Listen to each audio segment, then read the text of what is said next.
तो हो, दिल जिससे जिंदा है तमन्ना तुम ही तो हो, हम जिसमें बस रहे हैं वो दुनिया तुम ही तो हो।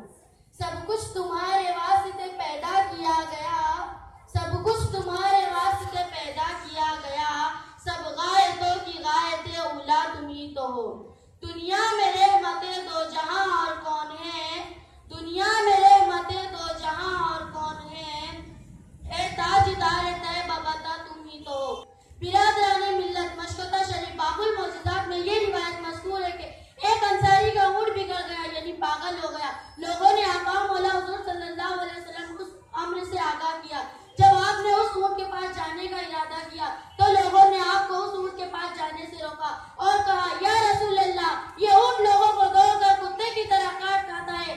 आपने इरशाद फरमाया, मुझे उसका खौफ नहीं, और आप आगे बढ़ गए। ऊँट ने आपके सामने आखिर अपनी गर्दन डाल दी और आपको सजदा किया। आपने उसके सर पर अपना दस्त शफकत फेरा तो वो बिल्कुल ही नर्म पड़ गया।